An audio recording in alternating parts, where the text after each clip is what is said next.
Clémentine a 2 ans. Son jouet préféré est un jeu de construction. Belle les lunettes. Oh, c'est pas allumé. Bah non, il n'est pas allumé le canot. Quand elle décide de jouer du piano et qu'il ne fonctionne pas, elle choisit un autre jouet. Il y a 6 mois, son père Sébastien a créé un buzz sur Internet. Clémentine a 20 mois. Elle déverrouille et allume l'engin sans problème. En diffusant une vidéo de Clémentine découvrant une tablette tactile.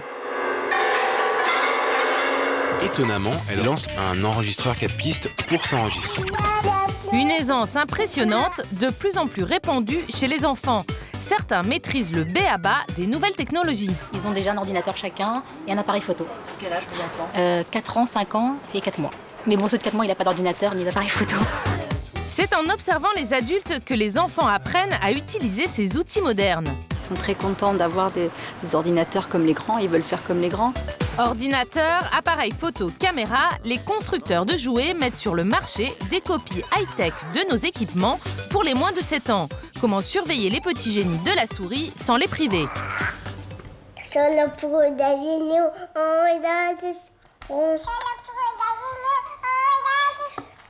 Nous avons retrouvé Clémentine 6 mois après la diffusion de la vidéo. Certaines réactions d'internautes ont été difficiles à accepter pour ses parents. Il y a tous les gens qui, hors contexte, vont dire voilà, mais elle a une puce greffée dans la tête, c'est qui cette fille, c'est une geek. Alors que c'est pas du tout le cas. Elle va à la crèche, elle a des activités tout à fait normales, elle va à la campagne, elle arrose le jardin potager, les tomates, elle va cueillir des fraises, des mûres, enfin je veux dire c'est...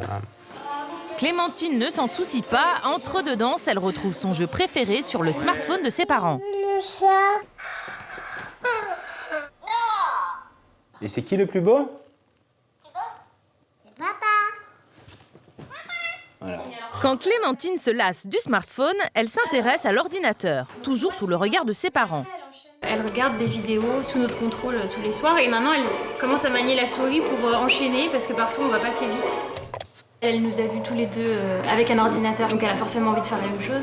Et puis en fait c'est super ludique et pas du tout passif. Sébastien et Amélie sont vigilants. À l'heure du dodo, smartphone et ordinateur ne remplacent pas la petite histoire. On va se mettre un pyjama et on va faire le câlinou doudou.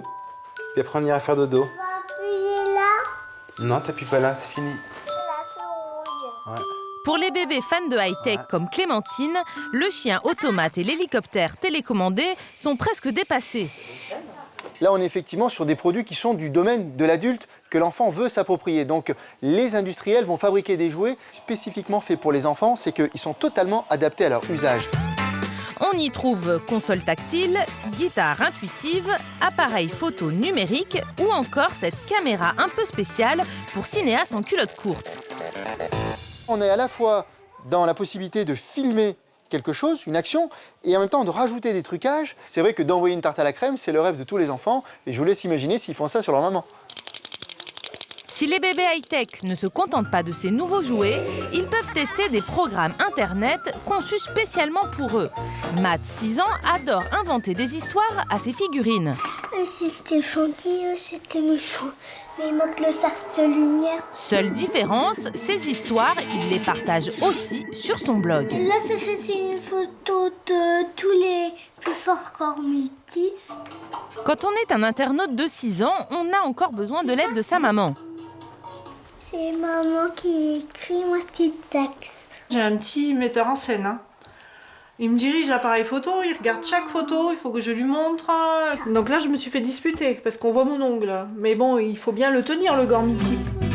Il y a 6 mois, c'est Matt qui a demandé à sa mère Cécile de lui créer un blog. Ils ont beaucoup de mal à raconter. Notamment quand il rentre de l'école, on va lui demander qu'est-ce que tu as fait aujourd'hui et il dit mais je sais pas comment le dire. Et donc grâce à ça, et j'ai vraiment vu l'amélioration sur le peu d'articles qu'il y a eu, c'est que il arrive à raconter les choses. Cédric Mauroir a créé la plateforme de blog gratuit pour les moins de 13 ans dont se sert Matt. Après 5 ans, elle compte 32 000 blogs actifs. Vous voyez mes petites cousines qui commençaient à jouer avec des CD-ROM éducatifs. Je veux dire, il manque un outil qui leur permette non seulement de s'exprimer, mais aussi d'apprendre en s'amusant les règles à respecter lorsque on produit du contenu sur Internet. Des règles de base comme ne pas dire de gros mots, ou ne pas divulguer d'informations trop personnelles. Lorsqu'un enfant a le malheur de ne pas les respecter, il se fait réprimander par un autre enfant qui l'a vu tout de suite. Et des fois, on intervient, même les enfants interviennent avant nous, alors qu'on a des modérateurs qui sont toute la journée sur le site. Selon l'âge du blogueur, le mode d'utilisation du site change. Entre 0 et 3-4 ans, ce sont plutôt les parents qui, heureux de montrer à leur famille l'évolution de leur petit bout de chou, va faire le blog au nom de l'enfant.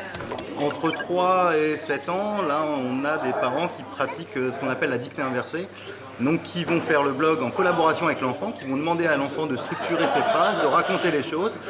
Et puis à partir de 7-8 ans, quand on commence à maîtriser l'écriture, là, on a vraiment des blogs qui sont tenus par les enfants. Apprivoiser Internet dès le plus jeune âge serait un atout. Un enfant qui n'a jamais été en contact avec l'outil électronique, l'outil informatique, lorsqu'il va arriver au collège et qu'on va lui demander d'utiliser un ordinateur, une souris, alors qu'il n'a jamais vu ça, va évidemment être désavantagé. Pour Matt, pas question de se laisser dépasser. Quand nous l'avons rencontré en décembre, l'heure était à la commande des cadeaux. Notre jeune blogueur s'apprêtait à révolutionner une pratique ancestrale, la lettre au Père Noël. Qu'est-ce qu'on commence à lui dire au Père Noël déjà? Bonjour, je m'appelle Matt. Je voulais être un pilote d'avion. Alors, on commence la liste? La tour des cormitis de pierre. Des toupies Pokémon. Publier. Où ça, ici? Oui. Quelques secondes plus tard, Le Père Noël a bien reçu la page magique de Matt. Oh. Bonjour. Je vois ici que tu as 6 ans. Et là, il sait lire les livres. Oh, tes figurines préférées te feraient bien plaisir. Je vais voir ce que je peux faire. J'ai beaucoup de travail à faire pour que tout soit prêt pour Noël. grâce à Matt, nous avons aussi eu droit à un cadeau. Il ne nous attendait pas au pied du sapin, mais sur un écran d'ordinateur. Matt a consacré un article de son blog à notre reportage.